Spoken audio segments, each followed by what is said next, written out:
Hello and welcome to the Top Corner European Roundup Show, your brand new series on the YouTube channel that will be live every single day at 9 a.m. UK time, covering the last 24 hours of news around Europe. So keep your eyes out because it'll be out every single day.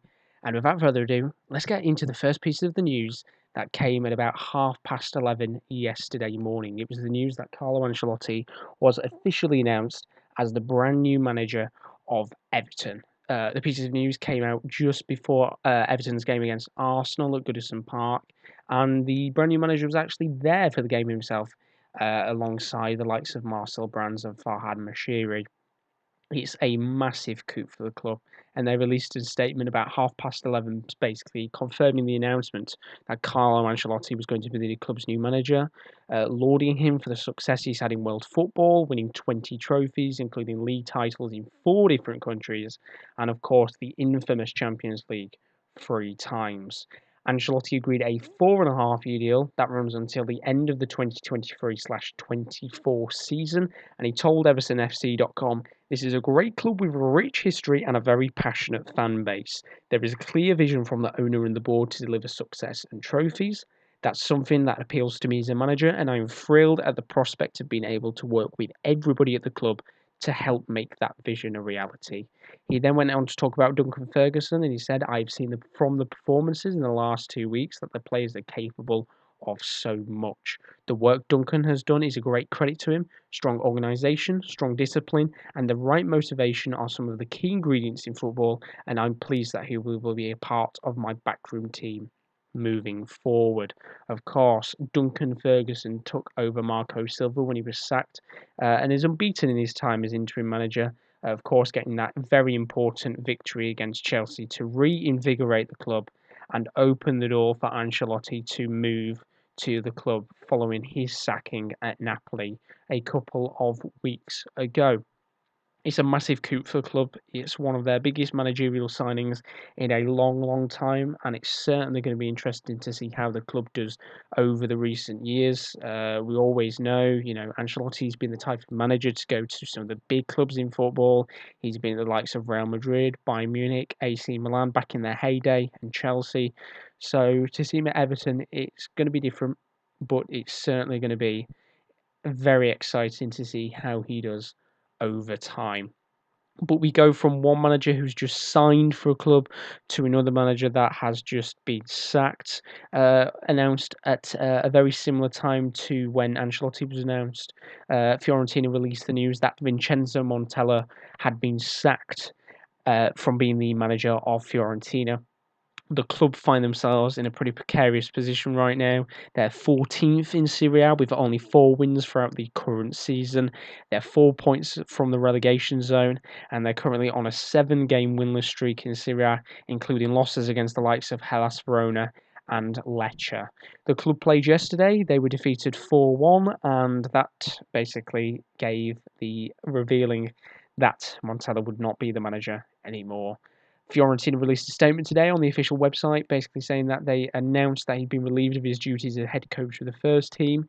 The decision had been taken following a long and detailed analysis of the team's performances and results. Given the need to rediscover the necessary grit and determination on the pitch and produce an immediate turnaround, the owners and the management decided that a change of coach was the best option.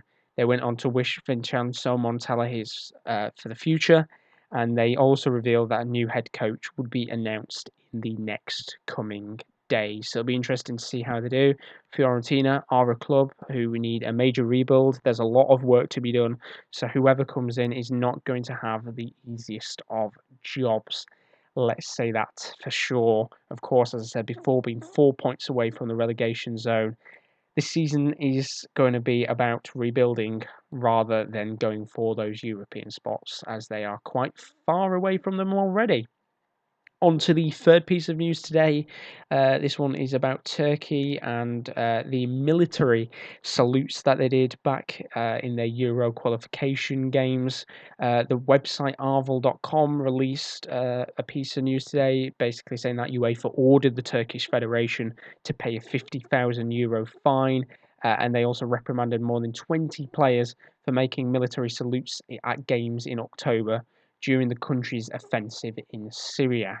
UEFA said that the players used the games for manifestations of a non-sporting nature in breach of rules prohibiting political statements in stadiums. UEFA's disciplinary rules, of course, prohibit the use of gestures, words, objects, or any other means to transmit a provocative message that is not fit for a sports event, particularly provocative messages that are of political, ideological, religious, or offensive nature. Of course, this did make the news quite a lot back in October when they played the games against France and Albania, and they were expected to get a fine, and that fine was announced today.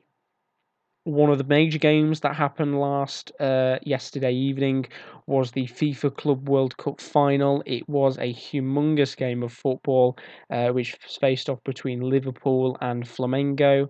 Liverpool did beat the Brazilian side 1-0 with a goal from Roberto Firmino late on. The game did go into extra time. Jorge Jesus' side battled to win the game, and they found themselves in a pretty rough position when a penalty was given in the 95th minute, I believe it was, when a tackle came in from Rafinha on Mane. However, when the referee went to VAR, he decided to revert his decision, and the game went on into extra time for Firmino to win the game. Flamengo were desperate to win this match, of course, in the past, beating Liverpool 3-0 back in 1981, but unfortunately the side couldn't win, and it gave Klopp a humongous victory, which they will certainly go home happy. Of course, their next game being against it's a massive game, to be honest, against Leicester City on Boxing Day at 8 p.m. UK time. The final piece of news to end the first European Roundup show is a piece of news that came out not yesterday, but the day before. You might not be aware that Diego Forlan has taken his first managerial position in football after his retirement. Of course, the ex-Atletico Madrid, the ex-Uruguay striker, famously known for the Jubilani football back in the 2010 World Cup, and the ex-Manchester United striker has taken on a position as manager, joining Club Atletico Penarol in Uruguay. He takes over Uruguayan manager Diego Lopez, who is set to join Italian side Genoa, with Thiago Motta potentially being dismissed tomorrow after a run of poor results at the Italian side. So that is the European Roundup Show for today. I hope you have enjoyed it. For any of you that are new to the channel, this is the schedule coming up for the next upcoming weeks and months. We do a Top Corner podcast, which will be back on the 8th of January. That's 1:15, while 3:15. You can watch that live, but that is also available on the YouTube channel a couple of hours after the live stream has finished. We'll have the European Roundup Show, which is going to be available every day on the YouTube channel. It's available at 9 a.m. UK time, so don't miss out on that one. And on the 31st of January, do not miss a very, very special live stream. We'll be doing Transfer Deadline Day live. There'll be more details to come as we get closer to the date. And if you also aren't following the links, you can follow us on the Top Corner Twitter page, which is at @_Top Corner. There is the Facebook page, which is just called To The Top Corner. And to keep up with the latest news, there is an Instagram page, which is it's the Top Corner blog. So check out those links if you haven't already. But that's it for the European Roundup Show for the 22nd of December 2019. We'll be back tomorrow with more in the latest news of the world football. But without further ado, thanks for watching the show, and we'll see you later. Goodbye.